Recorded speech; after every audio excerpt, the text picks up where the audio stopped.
Boa noite, Thaís. Esperando. Boa noite a quem está chegando. Já já nós começamos. Esperando a Ana Rosa chegar. Thaís, Rafaela, Igor, Letícia.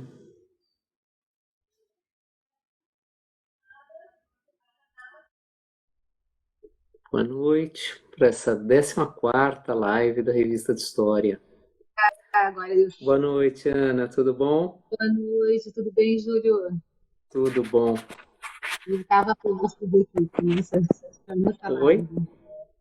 Eu já estava postos aqui para nossa live. Tá bom o som, Júlio? Tá ótimo, tá ótimo. Eu estava aumentando aqui no meu iPad, mas tá ótimo o som.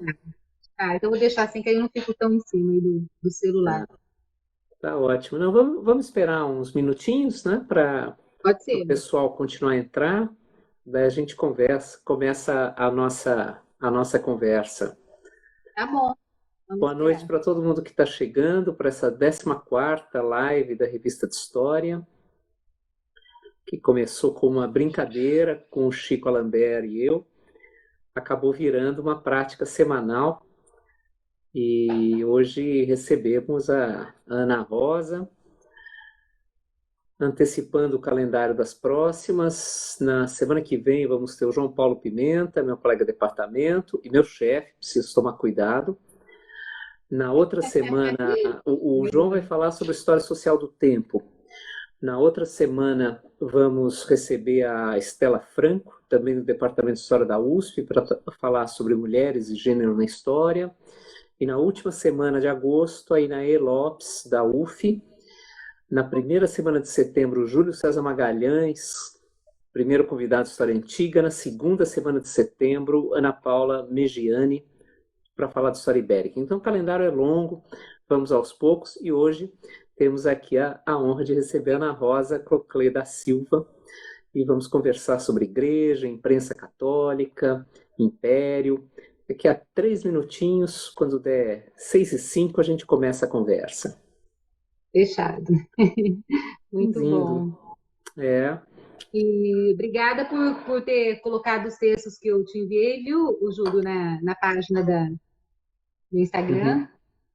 Eu pus no Instagram e no Twitter. E Tá bom, depois da entrevista vou inverter, né? Eu pus 2 no Twitter e 2 no Instagram. Depois da entrevista, entre amanhã e depois, os 2 que eu pus no Instagram eu ponho no Twitter, e os 2 que eu pus no Twitter eu ponho no Instagram. Então a gente vai circular mais os textos. Isso, muito Que bom. é legal, é Eu legal. não sou muito conectada, né? Não tenho muito essa inserção aí, né? Então eu não consigo divulgar muito. Eu prefiro que você faça isso, então. Obrigada, viu? Pode deixar. Não, e é bom, né? Porque as pessoas veem a entrevista, acompanham a entrevista e daí querem ler mais, né? Então é bem legal que a gente possa ter os textos também para todo mundo ler, né? Muito boa noite para quem está entrando. Vamos aguardar mais 2 minutinhos, daí a gente começa a conversa com a Ana Rosa, nessa 14ª live da Revista de História da USP. E a segunda semana, Cleide, vou pôr na lista de sugestões. Muito obrigado. A Leila Algrande seria uma excelente entrevistada. O trabalho da Leila é maravilhoso, né? Todo mundo sabe. Minha orientadora de doutorado. Ah, é? Olha só. Sim, minha orientadora de doutorado. É, maravilha. Estamos numa quinzena campineira, né? Porque na semana passada foi a Cris Meneghella, essa semana você. Nos mudamos para Campinas por 15 dias. Semana que vem a gente volta para a capital. Isso mesmo. Vocês vieram para o lugar mais perigoso agora, né? Seria bom ter ficado na capital, em função ainda do corona, mas tudo bem. O perigo é o bico, né? O perigo atualmente o tempo que a gente vive é medonho, né? Medonho. Acabou de entrar o Nelson Chapochinic, que foi o nosso terceiro convidado nessas lives. Olha aí o Nelson dando boa tarde. Bom, são 6h05, vamos começar, Ana? Vamos começar. Bom. Eu tenho, assim, é 1 hora, né, Júlio? É 1 hora cravado, na verdade, desde a abertura da transmissão. É uma hora cravada, Uhum. depois cai a conexão, então a gente sempre interrompe um pouquinho antes para não ser cortado no meio da frase, né? A gente se despede uns 2, 3 minutinhos antes para não cair no meio da conversa que fica chato, né? Tá Bom, bom. hoje na 14ª live da Revista de História, a gente tem a honra de receber a Ana Rosa Cloclé da Silva. Ana Rosa é graduada em Ciências Econômicas pela Unicamp, onde também fez mestrado e doutorado em História. O pós-doutorado foi na História da USP, com um projeto ligado ao Grupo Brasil, Formação do Estado e da Nação, coordenado pelo meu saudosíssimo colega Istvan Yankso. Atualmente, a Ana Rosa é professora da Faculdade de História e do Programa de Ciência da Religião da PUC de Campinas. Ela trabalha com História do Brasil Império e atua na linha de pesquisa Fenômeno Religioso, Instituição e as Práticas Discursivas, onde desenvolve estudos relacionados aos vínculos entre religião e política no Brasil, lógico, no século XIX. Ela também integra a Iberoconceptos, que é uma rede de pesquisadores ibero-americanos de história conceitual, que analisa conceitos expressivos das mutações dos nexos entre história e religião no decorrer do século XIX em várias partes, em vários países latino-americanos. Há muitas publicações de artigos, etc., e eu destaco especialmente os livros Construção da Nação e Escravidão no Pensamento de José Bonifácio, que é de 99, o resultado da dissertação de mestrado da Ana Rosa, e Inventando a Nação, Intelectuais Ilustrados, Estadistas Luso-Brasileiros na Crise do Antigo Regime Português, que é de 2006 e que é derivado da tese de doutoramento. Está no prelo e vai sair pela Teseu, de Buenos Aires, o volume Catolicismos em Perspectiva Histórica, Argentina e Brasil em Diálogo, que a Ana Rosa organizou em parceria com Roberto Di Stefano. Nos últimos dias, desde acho que terça, se eu não me engano, eu comecei a pôr no Instagram da revista e no Twitter alguns links e algumas dicas de textos da Ana Rosa. Primeiro, um texto publicado em 2008 na própria Revista de História, por ocasião do bicentenário da transferência da família real portuguesa ao Brasil.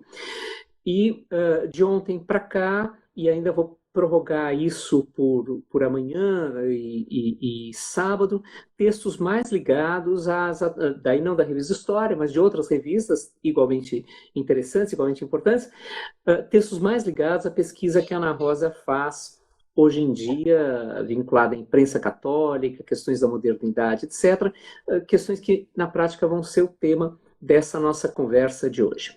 Ana, muito obrigado por ter aceitado o convite, por estar aqui conversando com a gente, e ainda mais fazendo isso 1 hora antes de entrar em sala para dar aula. Eu não conseguiria fazer isso, então eu acho absolutamente admirável que você tope dar uma entrevista e meia hora depois da entrevista entra em sala de aula, 25 minutos entra em sala de aula. Então, obrigado duplo para você por ter topado esse convite, estar aqui hoje com a gente. Bom, Ana, você estuda mudanças, manifestações, transformações do catolicismo no Brasil do XIX e os nexos com a dimensão secular. Que mudanças exatamente foram essas pelas quais o catolicismo passou, o catolicismo e a Igreja Católica passaram no decorrer do XIX brasileiro? E de que forma elas repercutiram, de que forma elas ecoaram no universo católico do Brasil Império, né? Elas expõem as questões mais gerais porque o Império Brasileiro passava, ou seja, que mudanças são essas, como elas repercutiram no universo católico e de que maneira elas podem ou não ser tomadas como espécie de microcosmo de ressonância, uma caixa de ressonância, eu não sei exatamente qual seria a metáfora mais adequada, de todas as turbulências por que o Brasil passava, regional, nacional, etc. Bom, vou te responder, Júlio, mas antes eu queria rapidamente poder agradecer ao convite, né? De fato, é um desafio esse momento, né? E o dia, a data, para mim, foi a mais, talvez, adequada nesse sentido, mas é um prazer imenso e por isso eu aceitei estar integrando esse conjunto de lives que você está organizando, né? Além de uma excelente trabalho como editor da revista. Então, acho muito legal a gente estar podendo democratizar ou, no mínimo, tornar mais público, né, o conhecimento histórico produzido dentro da academia, e acho que esse é um dos aprendizados que vieram para ficar, e espero que fiquem, né? Acho muito Eu bacana espero a gente também. estar discutindo, sem dúvida alguma. Sair dos muros das nossas belas cidades Que lindo. universitárias. Universitários, isso mesmo. Então, assim, obrigada, eu agradeço mesmo o convite, e indo aí na direção da sua pergunta, eu queria antes rapidamente situar um pouco alguns desafios, né, que nos colocam revisitar um tema como catolicismo, Igreja Católica e Estado no Brasil, por ter sido um tema já muito trabalhado pela historiografia eclesiástica, pela historiografia acadêmica, em suas diferentes manifestações e tendências teóricas também, e não só pela historiografia, pelas ciências sociais, né? Então, acho que, no mínimo, esse tema nos coloca um duplo desafio, né? Um é resgatar a dimensão histórica desse tema, na sua pluralidade, e, simultaneamente, a dimensão historiográfica desse tema, né? Então, eu tenho trabalhado sempre com essa preocupação, pensando que, basicamente, na dimensão histórica desse tema, nós estamos diante de mais uma herança, uma das heranças, né, do nosso passado colonial, que é o regime de cristandade ibérico, né, nas Américas, herança essa que será reconfigurada necessariamente nos marcos de formação do Estado Nacional Brasileiro. Então, essa é uma constatação, né, e, ao mesmo tempo, é um desafio, né, é um dos elementos que configura esse enigma da formação do Estado e da nação brasileira, né? E, do ponto de vista historiográfico, eu considero que, das análises, das perspectivas de análise de modo mais amplo, que esse é um tema que necessariamente nos convida ao diálogo interdisciplinar, né? Eu estou no programa de mestrado hoje em Ciências da Religião, que, por sua constituição no Brasil, vem se configurando como um programa multidisciplinar, e isso reforça bastante a minha perspectiva de análise em relação ao tema, né? Pela própria natureza plural do objeto, né? A tal ponto que não podemos falar em catolicismo, mas em catolicismos no plural, né?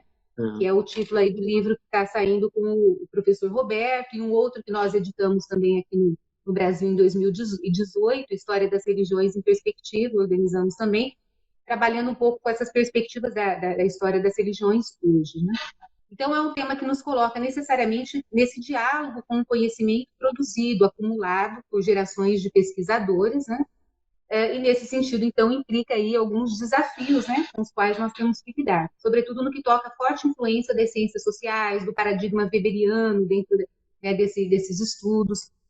E, ao mesmo tempo, né, eu vejo que também é um tema que nos obriga a rever as escalas de observação, né, porque, por sua própria natureza também, falar de igreja, falar do catolicismo, implica tratar de um tema que, pela sua natureza, é transnacional, né, que articula, portanto, um conjunto de experiências históricas desses estados nacionais que emergem das revoluções de independência, né, no grande marco do século XIX, da modernidade política, mas que também, ao mesmo tempo, se articulam com, né, a Igreja Romana, nesse momento, com a Santa Sé, né? Então, nós temos aí um tema que nos obriga a extrapolar as escalas nacionais, que nos coloca em diálogo com outras experiências e, obviamente, nos convida a explorar a natureza dos vínculos entre essas experiências, o que torna, por exemplo, a perspectiva da história comparada, da história global enquanto história conectada, extremamente profícua para a gente pensar esse tema, né? E, nesse sentido, pensar também que a dinâmica da construção do Estado Nacional, para ir um pouco mais na direção da sua pergunta, ela é, ao mesmo tempo, uma dinâmica política e religiosa, e ela se cruza, em vários momentos, com a própria dinâmica da história da Igreja, com a própria dinâmica da história eclesiástica, né? Na medida em que, né, nós temos aí um centro hierárquico dessa Igreja que se articula com o mundo católico da época, a partir de uma dinâmica que faz parte da própria dinâmica histórica da Igreja Católica, na sua Constituição, que é essa sua tendência a uma permanente universalização do catolicismo romano, sobretudo, a partir de um certo momento, mas, ao mesmo tempo, a sua necessidade de permanente adaptação à diversidade cultural dos diferentes povos, das diferentes regiões, portanto, a sua permanente diferenciação também, né? Esse catolicismo que, ao mesmo tempo, se universaliza a partir de um centro hierárquico, institucional, mas, ao mesmo tempo, se diversifica e adquire matizes muito plurais, né? Então, nesse sentido, é interessante pensar que, no caso do Brasil, também nós estamos diante dessa dinâmica, né, de permanente universalização, e que, a partir de um determinado momento, essa adaptação tem que se dar nos moldes da nova entidade soberana que surge, né, no âmbito das revoluções liberais, que são os Estados nacionais. Então, essa presença da Igreja, né, essa universalização, terá que negociar em diferentes, né, dimensões com esses estados, com essas entidades soberanas, e em cada caso essas negociações foram se dando de uma forma a tal ponto que chegamos, né, nos modelos de estado com os quais nos deparamos hoje, né, estados com perfil de laicidade como a França, os Estados Unidos e o Brasil, por exemplo, que são bastante diferentes na sua relação com o religioso, são todos estados laicos, mas com singularidades, né? Bom, dito isso, então, ao longo do século XIX, você me pergunta das reconfigurações. Eu tenho trabalhado, Júlio, mais com essa dimensão institucional do catolicismo, como você bem colocou, nas relações entre igreja e Estado, e também das suas formas discursivas, particularmente na imprensa periódica, né, do século XIX, da segunda metade, em especial, do século XIX. E podemos dizer que uma das principais heranças que o processo de construção do Estado Nacional carrega do século XIX é a herança do regime do padroado, né? O que é o regime do padroado? Ele foi instituído ainda lá no século XVI, um direito concedido, no primeiro momento, era uma concessão do Papa, ou dos papas, né, aos monarcas católicos, para que eles cuidassem dos assuntos religiosos no âmbito dos seus respectivos domínios. Era um direito, portanto, que esses monarcas adquiriram, né, como concessão papal, de recolher tributos, né, de distribuir esses tributos para o pagamento das compras dos clérigos, de nomear bispos e arcebispos para as diversas dioceses, de interferir nos assuntos disciplinares, né, da própria igreja, uma vez que os dogmáticos não, mas, enfim, né, os assuntos disciplinares. E isso, no Brasil, por exemplo, essa foi uma concessão feita aos monarcas ibéricos, no caso também dos países ibero-americanos, essa foi uma herança. No nosso caso, especificamente, a coroa portuguesa. Então, mediante o direito do padroado, se legitimou, por um lado, né, praticamente a hegemonia do catolicismo enquanto religião de Estado. E isso vai ser algo que o Império também vai herdar, pelo menos até o final do século XIX. Por outro lado, isso acarretou um certo enfraquecimento institucional da própria igreja. É uma igreja que nunca esteve presente diretamente, mas foi sempre mediada por esse Estado, né? Esse Estado que tinha algumas regalias, né, no que toca a esses direitos em relação aos assuntos eclesiásticos. Quando nós transitamos, então, para a etapa do Estado Nacional Brasileiro, essa é uma herança, porque a religião católica se preserva, né, como a religião oficial do Estado, está lá o artigo 5º da Constituição de 1824, né? Por outro lado, o Estado também não podia dispensar algo que é fruto desse padroado, que foi justamente o perfil do clero que aí vai se formando. Um clero que, ao mesmo tempo, exercia as funções sacerdotais, espirituais, né, os assuntos espirituais, mas que também era um funcionário régio, né, até aquele momento. E também isso foi reforçado, sobretudo, durante as reformas do Marquês de Pombal, né, que reforça, dentro do seu regalismo, né, essa tendência galicana daquele primeiro momento da secularização, né, em Portugal, ele reforça essa subordinação institucional da Igreja em relação ao Estado, né? Então, isso é uma herança, o Estado carrega isso, porém, como toda herança não é apenas uma herança, ela é uma reconstituição, uma reconfiguração, portanto, não é mera continuidade, há rupturas aí também nesse aspecto, né? Esse padroado não vai ser mais uma concessão papal. A partir da independência, né, antecipando-se, inclusive, Dom Pedro I, antecipando-se, inclusive, ao próprio reconhecimento da nossa independência, né, em relação à Sé Romana, antes mesmo que o Papa reconhecesse a independência do Brasil, ele se antecipa, né, e reitera o padroado, não mais como uma concessão papal, mas como um atributo constitucional, né? Um atributo concedido pelo povo soberano e que vai ser legitimado pela Constituição. Então, nós herdamos aí, a partir daí, uma relação institucional entre igreja e Estado que vai ser muito importante para a gente entender vários conflitos que vão se dar entre igreja e Estado ao longo do século XIX. o Estado não apenas herda algumas regalias, né, ou seja, podia interferir nos assuntos disciplinares, como também o beneplácito, né, era dado ao imperador o direito de conceder ou não o beneplácito, acatar ou não as bulas papais, né, os documentos normativos que vinham de Roma. E em vários momentos o imperador não acata. Então nós podemos dizer que durante a primeira metade do século XIX, sobretudo, predomina em termos desse clero político que ascende também aos cargos mais centrais, né, desse Estado em formação, caso, por exemplo, do Diogo Feijó e de outros que participaram, inclusive dos conflitos da independência, que foram mandados para Lisboa para fazer parte das cortes de Lisboa, e depois vão integrar a Assembleia Legislativa em 23, ou as instâncias representativas provinciais, enfim, os clérigos estão aí, né, disseminados, pulverizados nessa dinâmica política, a tal ponto que essas coisas de fato não se separam do ponto de vista institucional. E durante a primeira metade do século, basicamente predominou então esse clero de tendência, nós chamamos, né, regalistas, porque reiteravam fortemente o princípio do padroado, né, e defendiam, juntamente com a independência em relação a Portugal, a necessidade de uma independência a qualquer outro poder que pudesse ser um poder concorrente ao poder da nova entidade soberana, o Estado Nacional Brasileiro. Nesse sentido, Roma também. Então, é um clero que vai defender um projeto de uma igreja católica nacional, que vai ser bastante adstrito em rechaçar a presença de ordens religiosas no país, porque também viam essas ordens religiosas como uma autoridade, né, que não era nacional no país, subordinadas a uma autoridade soberana que não era o imperador.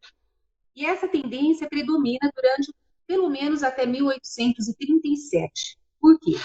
Porque aí nós começamos a ter uma reconfiguração das relações entre religião e política, que tem a ver também com uma reconfiguração no perfil desse clero que vai assumindo os cargos de destaque, sobretudo no âmbito do arcebispado nacional, uma vez que nem mesmo esse clero mais institucional não configurava um corpo monolítico. Haviam diferenças e divergências, né, muito grandes. Basicamente, a partir aí do conturbado período regencial, né, nós temos, além do regresso conservador, também uma mudança, então, de tendência dentro dessa configuração do clero político no Brasil. O imperador, dado o envolvimento de alguns clérigos, né, de tendência regalista nos movimentos liberais do período regencial, acaba privilegiando, né, a ascensão, uma vez que era o imperador que nomeava, tanto para os bispados como para outros cargos, de clérigos afinados a uma outra tendência, a chamada tendência ultramontana. É um termo que vem lá da Idade Média, por referência aos papas fora de Roma, né? Mas que no século XIX, basicamente diz respeito a esses clérigos, essa vertente do catolicismo institucional, que defende, o contrário dos clérigos de vertente regalista, né? Um modelo de relação entre igreja e Estado, onde a igreja seria diretamente subordinada ao centro hierárquico da igreja, que era Roma, e ao papado. O dogma da infalibilidade do poder papal se reafirma fortemente dentro dessa vertente. Então, ele substitui, né, vai substituindo e privilegiando esse clero de tendência ultramontana nos principais bispados. Alguns já tinham assumido esse cargo, como, por exemplo, né, o Dom Romualdo Antônio de Seixas, que foi escolhido pelo Dom Pedro I para o arcebispado da Bahia, é um dos nomes de destaque já na primeira metade do século, mas, efetivamente, uma ascensão política desses clérigos se dá a partir daí.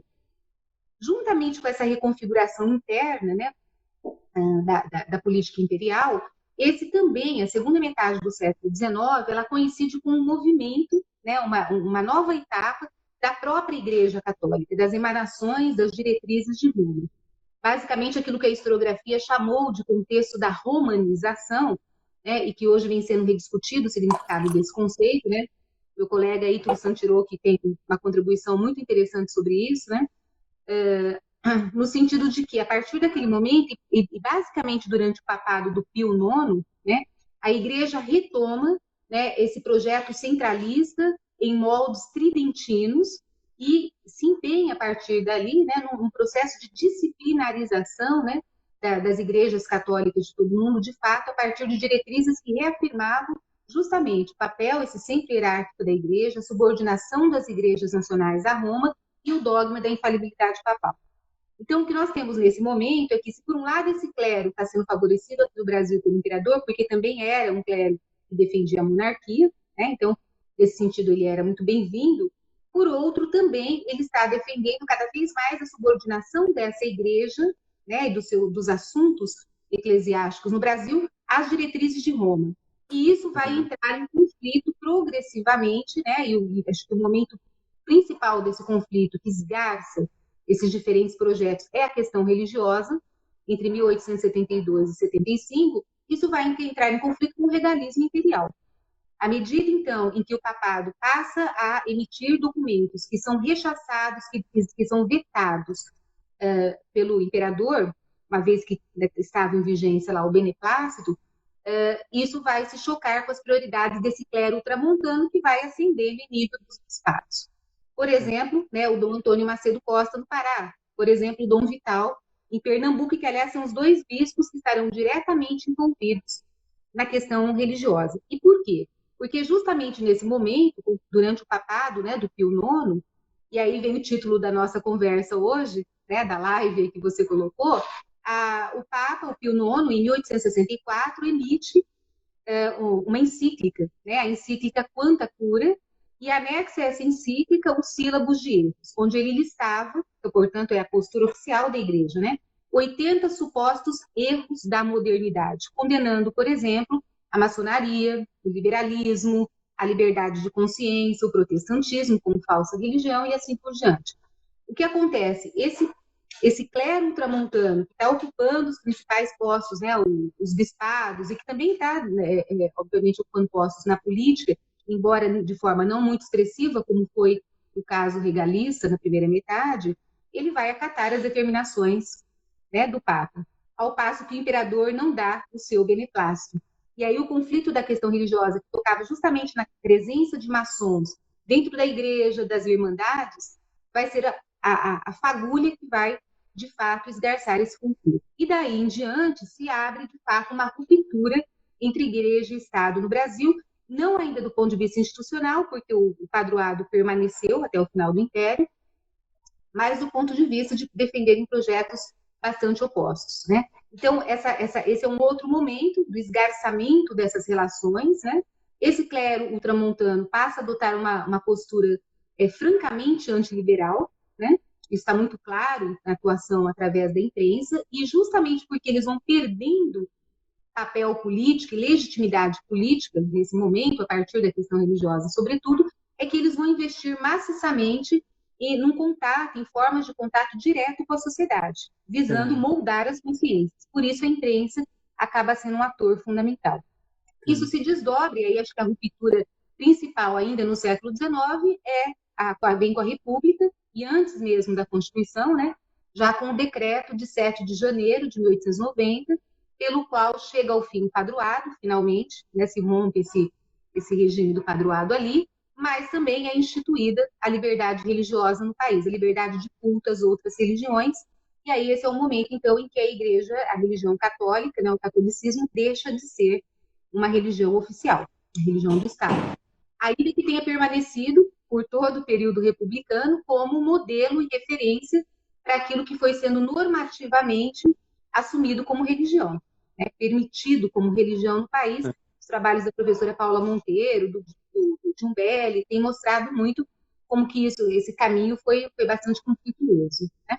Então, acho que esses seriam assim, alguns principais momentos, se a gente quisesse traçar uma linha assim, dessas influências e desses momentos mesmo que fica muito visível, né, os atritos entre igreja, Estado, religião e política no Brasil, né?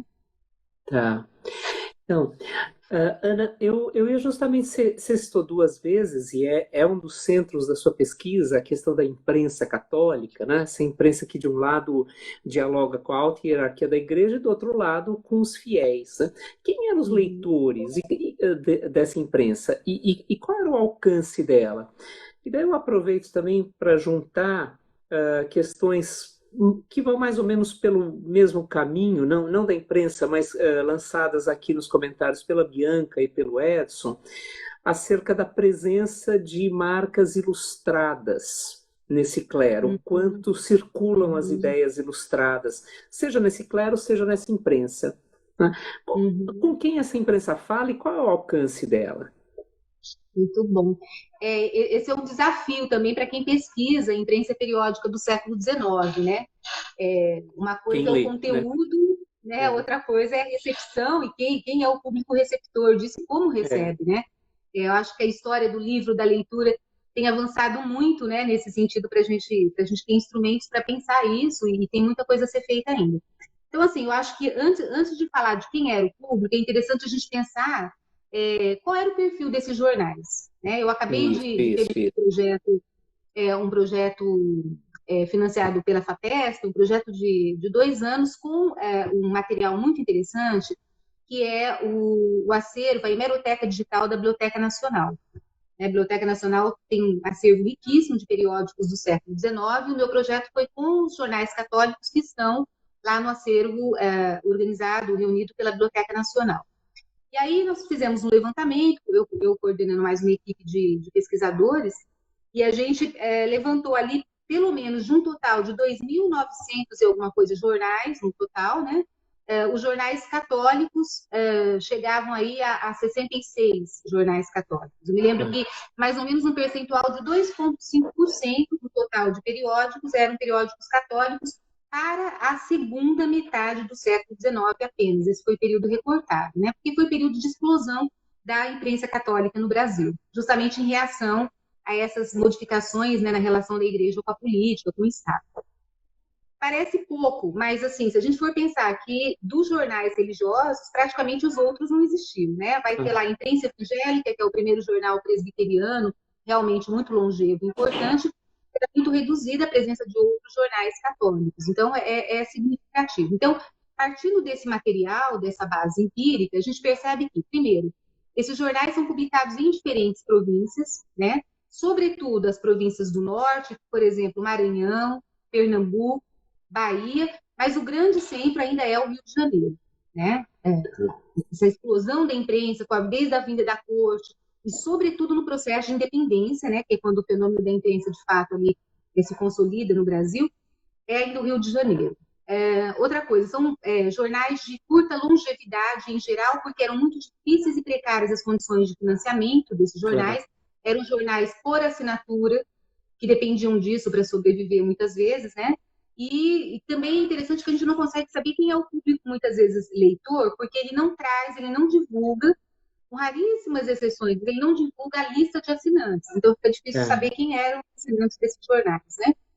São jornais de periodicidade ou dominical, semanal, ou, às vezes, quinzenal. Em alguns períodos, justamente onde os conflitos, né, as coisas ficam mais aceleradas, as transformações estão mais aceleradas, eles acabam sendo editados até 3 vezes por semana, ou no caso de um dos jornais que é o mais ultramontano e o mais longevo, que é o jornal O Apóstolo, ele foi editado entre 1866 e 1901, né, período bastante... Ele chegou a ser editado muito tempo, né?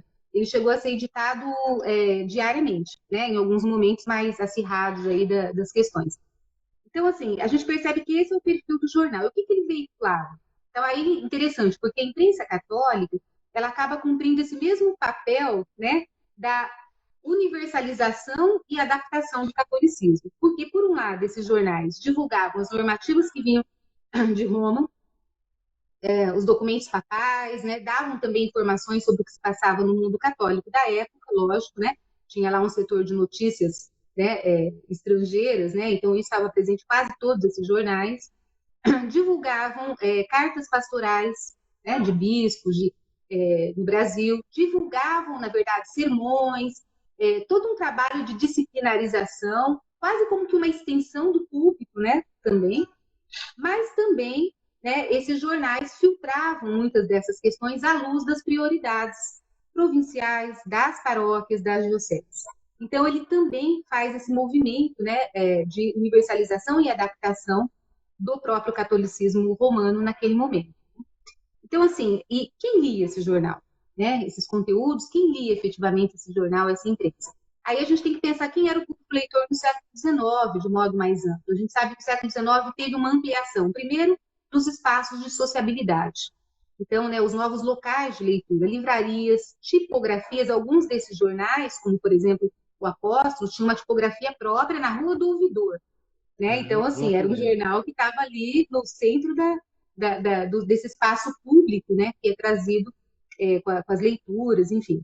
Essa era uma informação. Então, muito provavelmente, sobretudo no Rio de Janeiro, onde a gente conhece, né, um pouco mais essa literatura sobre esse mundo, né, da leitura, essas possibilidades. Também há um aumento, né, da alfabetização, embora fosse ainda muito precário, em termos percentuais, o censo de 1872 vai mostrar que ainda havia um percentual significativo de analfabetos, mesmo na capital ali do Império, mas há também uma expansão desse público leitor na medida em que há um investimento na questão da alfabetização. O próprio imperador, em 15 de novembro de 1827, lança lá o decreto para a educação, né, a instrução das primeiras letras, visando, de fato, essa maior instrução.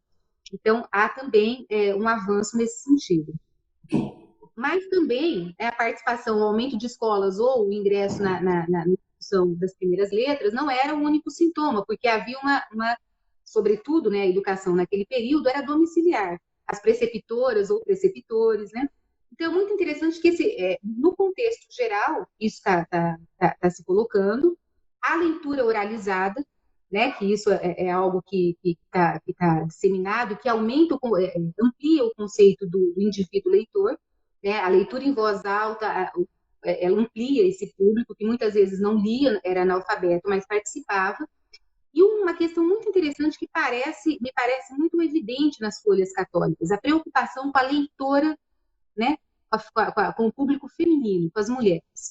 Isso também é um sintoma que estava acontecendo no século XIX. Né? É um momento em que aumenta esse público leitor feminino, e a grande preocupação da imprensa católica com esse público é que primeiro, a mulher era aquela que educava, então tinha que haver um investimento muito forte nessa questão da moralização, dos costumes, das crenças, né, desse público. Mas era também aquela que lia os folhetins, né, que divulgavam romances, sobretudo as leituras francesas, né? Eu me lembro que o jornal A Cruz, editado na década de 60, no Rio de Janeiro, se preocupava muito com a leitura de trechos do Les Misérables, né?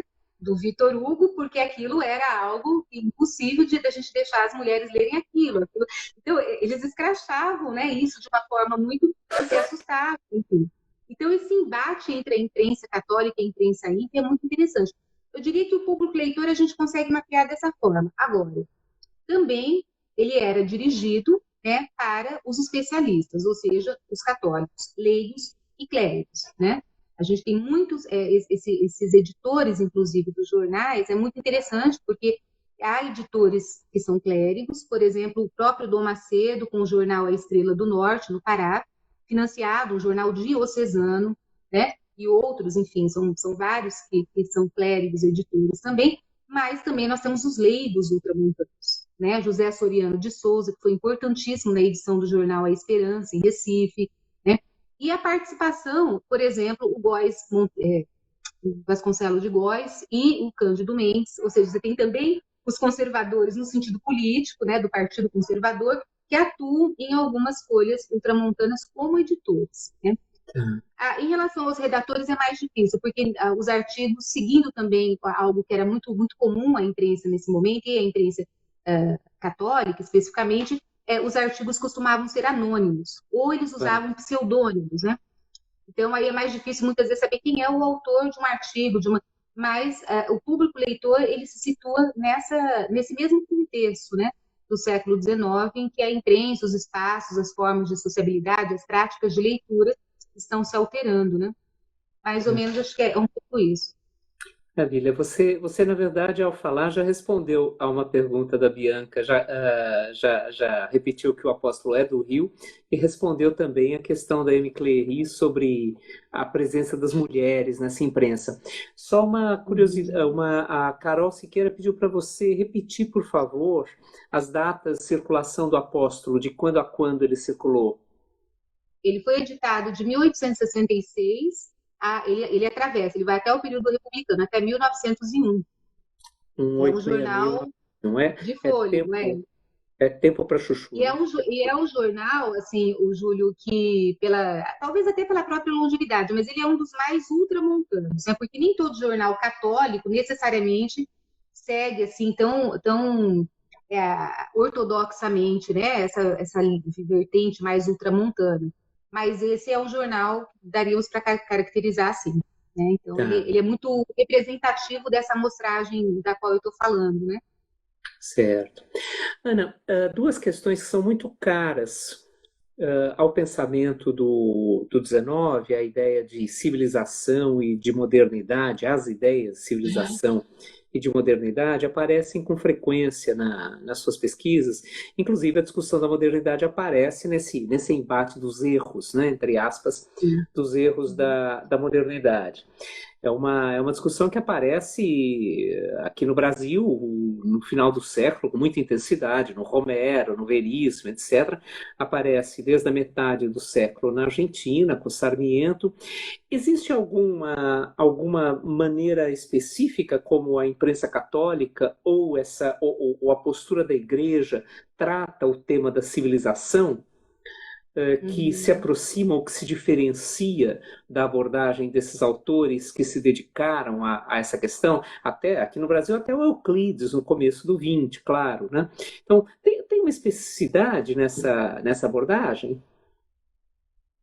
Muito boa pergunta, porque ela meio vai de encontro com as minhas discussões aí no âmbito da rede de iberoconceitos, como você colocou, trabalhar com a semântica, a trajetória semântica de alguns conceitos que essa imprensa veicula. E, sem dúvida alguma, não só no caso da imprensa católica, que a gente está discutindo hoje, mas o conceito de civilização, né, como já vem sendo discutido por vários pesquisadores, ele é um dos conceitos que mais fortemente expressa, desde o século XVIII, meados do século XVIII, e sobretudo no decorrer do século XIX, no mundo ocidental, de modo mais amplo, as mutações, né, processadas do ponto de vista das transformações, do advento da modernidade política, né? Então, esse foi um conceito que, de fato, mobilizou, não à toa, a despeito das suas matrizes mais francocêntricas, né, desse conceito, tanto na perspectiva normativa, valorativa ou descritiva, né? Ele comporta uma série de dimensões, mas não à toa, desde muito cedo, ele também foi sofrendo adaptações, ao mesmo tempo que ele se generalizava, o que é a qualidade de um conceito, inclusive, né? Para ser um conceito tem que ter esse potencial de generalização, já diria Kozelek, né? Mas ele também vai se diferenciando. Então, na Alemanha, em breve surge o conceito de cultura, né? Para fazer esse contraponto, e aqui no mundo ibero-americano, nós podemos dizer que uma das principais associações do conceito de civilização vem com o conceito, né, seu conceito quase que correlato, podemos dizer, de cristianismo. A tal ponto que esse par civilização-cristianismo, ele configurou uma tônica mesmo da ideia de civilização no mundo ibero-americano, e não necessariamente apenas na perspectiva ultramontana, da qual a gente está falando aqui, né? O que acontece? No Brasil, na verdade, o conceito de civilização nunca, aliás, a religião, e especificamente o catolicismo, nunca deixou de ser visto como um ingrediente civilizatório necessário, inclusive à coesão social e política, desde o nascimento desse Estado, isso está colocado. Tanto assim que o próprio José Bonifácio, pensando na questão da civilização dos índios, naquele projeto que ele encaminha para a Assembleia Constituinte de 23, ele retoma, né, o método jesuítico da catequese. Depois, toda aquela geração que ingressa no IHGB, e ali sim nós temos uma herança ilustrada, mas também já, né, uma informação, uma orientação, desculpa, romântica, do romantismo muito forte, em busca da especificidade dessa identidade nacional. Ali, novamente, a questão indígena é tratada pela questão da civilização dos bárbaros, selvagens, indígenas, era vista pela lente da catequização. Então, isso nunca foi abandonado, esse enlace aí com a questão do catolicismo. O que acontece é que na segunda metade do século XIX, principalmente nesse momento dos embates, década de 60 e 70, outras clivagens atravessam o conceito de civilização, né, que não apenas esse. Por exemplo, a clivagem racial, né, como nós sabemos, foi uma clivagem fundamental para se pensar o conceito de civilização. E a partir dessa clivagem racial, sobretudo, mas também a partir do conceito de progresso associado à civilização e, consequentemente, o binômio progresso-cristianismo vai surgir aqui também, a partir dessa clivagem racial, há todo o investimento, né, na vinda daquele que seria, então, o imigrante, né, capaz de trazer a civilização. E naquele momento havia uma associação, né, o mais civilizado com aqueles países que eram tomados como modelo e como referência, e que, por coincidência, também eram protestantes. No caso, por exemplo, né, a imigração da América do Norte ou de alguns países da Europa, os morávios, enfim. Isso se frontalmente com essa perspectiva ultramontana. Como trazer imigrantes protestantes, né, na medida em que esse protestantismo também passa a ser associado à chave do progresso e da civilização, uma vez que isso chocava com a religião oficial do Império. Né? Então, isso começa a ser visto, nesse discurso ultramontano, como não só anticonstitucional, portanto, era um problema que era politizado, né? Porque se chocava com a religião oficial, mas era visto como um erro, ou mesmo como uma heresia, né? Um termo que era usado na época, mas no sentido de erro, né? Porque era uma falsa religião. E aí, qual é o sentido, então, de civilização na sua vertente ultramontana, que vai ser amplamente veiculado por essa imprensa da qual a gente está falando? É a civilização cristã. Né? Para isso, esses ultramontanos se apropriam de algumas referências do pensamento católico conservador europeu, do pensamento católico contra-revolucionário, que emerge justamente nesse contexto do restauracionismo europeu, né, pós-1814, que representa uma reação a tudo aquilo que eram vistos os males plantados pela Revolução Francesa, que era estigmatizado como satânica, como um mal em si, são expressões que aparecem no jornal. Que referências são essas? No caso francês, os jornais citam abundantemente, por exemplo, os católicos, né, contra-revolucionários, o Joseph de Maistre, né, que é um dos mais referenciados, ou o de Bonald, né, ou o Lamennais. Então, são as referências que eles vão buscar. E no caso espanhol, a principal referência é o teólogo catalão Jaime Balmes, que é um dos que mais fortemente se embate, né, no contexto dos movimentos liberais na Espanha nos anos 40, de 1840, e também já nesse momento do século XIX a referência do Donoso Cortés, né, que são os monarquistas legitimistas, né, que tem a ver com esse pensamento legitimista europeu, que no Brasil sofre alguns matizes. Então, eles reivindicam essas referências para fundamentar o conceito de civilização cristã, né? E é muito interessante, porque aí eles citam, algumas das obras desses autores são vendidas nas principais livrarias, então os jornais católicos anunciam, né, com o preço, com o Jaime Balmes, praticamente todos os livros, toda a obra dele foi anunciada, por exemplo, no jornal O Apóstolo. É impressionante como é a referência mais usada para o conceito de civilização.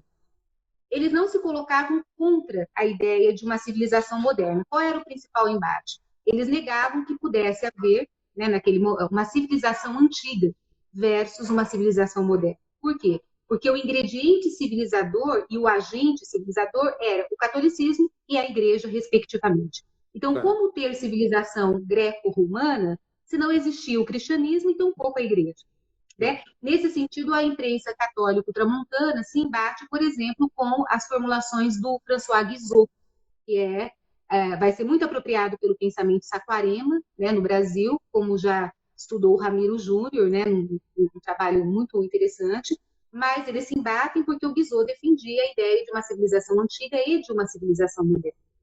Então, eles não se embatem contra a ideia de uma civilização moderna, mas para eles a civilização moderna era a civilização cristã, porque só pode ter civilização depois do cristianismo, né, com a vinda do cristianismo e com o papel representado pela igreja. Da mesma forma que os ultramontanos não se viam como retrógrados, né? E diziam isso claramente, não somos retrógrados, não defendemos a vã credulidade, né? Nós defendemos o progresso e a civilização, mais qualificados, o verdadeiro progresso e a verdadeira civilização. E o que significava isso? Né? O progresso e a civilização, cujo embasamento era, obviamente, o cristianismo, leia-se catolicismo romano. Né? Ou seja, o grande embate aqui era, na verdade, com essa perspectiva de uma sociedade secular e laica, né, do ponto de vista do Estado, em que o fundamento religioso pudesse ser dispensado. Né? Por isso eles condenavam o excesso de racionalismo, né? o filosofismo do século, tudo isso está pensando justamente nessas supostas ameaças ao lugar da religião. Essa era o fundamento concreto. Agora, não defendiam também um aspecto muito interessante. Esses jornais, no Brasil, houve quase que uma recusa mesmo, né? Do bispado em ter um diário, por exemplo, um jornal que circulasse nacionalmente. A Santa Sé chegou a ver com muitos maus olhos a imprensa católica no Brasil. Os núncios informavam a Santa Sé sobre a imprensa católica aqui, e ela dizia, bom, é fraca essa imprensa, ela não consegue cumprir o papel que ela deveria estar cumprindo, porque esse episcopado não é coeso, não existe um jornal, por exemplo, de circulação nacional. Mas isso não é sinônimo de fraqueza, né? Hoje a historiografia tem debatido bastante também os conflitos desse episcopado com Roma e mostrado que aqui também tem mais um sintoma da própria resistência. Mas por que não ter um jornal de circulação nacional? Porque as prioridades eram justamente específicas, né? E os embates com a Santa Sé também que se colocavam. Da mesma forma, esse conceito de civilização comporta matizes, né? Por exemplo, o bispo do Pará, o Dom Macedo, está preocupado com a civilização das populações ribeirinhas, dos indígenas. Ele está pensando num projeto de civilização muito específico para aquela região. Então, também comporta matizes, né, esses conceitos. E a questão da modernidade, a própria Igreja Católica encampa um projeto de modernidade em moldes tridentinos, né? Então, assim, o que a gente tem que pensar é que há vários, né, e simultâneos projetos de modernidade se embatendo nesse contexto, né? Esse conceito de modernidades múltiplas, né, no tempo e também na própria sincronia dos acontecimentos, ele é muito pertinente para a gente pensar esses embates, né? Mas acho que é isso, assim, do ponto de vista dos conceitos que você me perguntou, Júlio. Tá, maravilha. Bom, a nossa audiência ela é sempre muito qualificada e tem vários pesquisadores do tema que estão acompanhando e fazendo comentários interessantes, a Bianca Silva, o Edson Minani, o Hugo Calazans, tal. E o Robs Quirino, não sei se é Robs Quirino, aliás, você provavelmente vai ser convidada para a banca dele. Ele diz que está pesquisando o apóstolo e está adorando a live, etc. E ele pergunta, e eu uso essa questão dele para a gente encerrar a conversa, porque nós temos mais 5 minutinhos só, da presença do tema da abolição da escravidão nessa imprensa católica. Muito bom, excelente. Olha, depois eu quero passa o meu contato aí para a gente conversar. Gostei de saber que tem gente estudando o apóstolo. Aparece nessa imprensa, né? Eu não estudei especificamente o tema da escravidão, mas é um prato cheio. Tem alguns artigos também que já debateram com essa discussão no próprio apóstolo. E aqui é mais um tema, não só o apóstolo, em outros periódicos da época, em que a igreja não se coloca como um retrógrado, se apropriando basicamente de um livro do Jaime Balmes, O Protestantismo Comparado ao Catolicismo, né? É um texto que é muito citado pela imprensa católica, um livro, né, do Balmes, que é muito citado pela imprensa católica. Eles dizem que a igreja desde sempre se embateu contra a escravidão. E, portanto, a abolição representa um triunfo e se dá graças à própria atuação da igreja. Então, é muito interessante que eles negam todo o passado de legitimação, né, e, obviamente, se colocam também a favor da abolição, assim como eles não vão se embater contra a República a partir da proclamação da República, né? O grande problema deles com a República não era com a República em si, até porque as relações com a monarquia já estavam muito fragilizadas. Mas vai ser com o decreto de liberdade religiosa, esse era o problema, né? Então, assim, acho que esse é um filão, assim, viu, da imprensa católica, eu me esqueci o nome da pessoa que falou, mas que merece ser olhado com bastante atenção.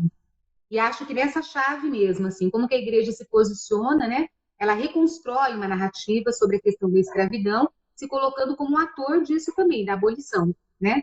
Um ator disso que era um sintoma do progresso, da civilização, da justiça, da moralidade, tudo aquilo que vinha associado ao próprio conceito, né? Que maravilha. Bom, tem uma pergunta do Felipe sobre a relação da Igreja Católica com a religiosidade, o catolicismo popular. O problema é que só se você conseguir responder em 2 minutos, porque é mais ou menos o que a gente tem. Pode ser? Claro. Essa é outra discussão riquíssima, né? Eu acho que a Marta Abreu, lá no Império do Divino, já falou muita coisa, inclusive falando do apóstolo lá naquele livro, tá? Ela discutiu o apóstolo também. E assim, basicamente, a Igreja Romana vai, né, as orientações, as normatizações da Igreja Romana, em vários momentos se chocam com aspectos da religiosidade popular do Brasil, né? Isso é sabido. E o que a gente vê, por exemplo, eu orientei um trabalho sobre o núcleo jesuíta que se instala em Itu, né, nesse retorno das ordens religiosas, que também serão atores do ultramontanismo. E o que eles fazem? Muitas vezes eles abraçam esses aspectos da religiosidade popular, uma vez que é impossível negá-los, né? Mas dá um arco institucional para isso, né?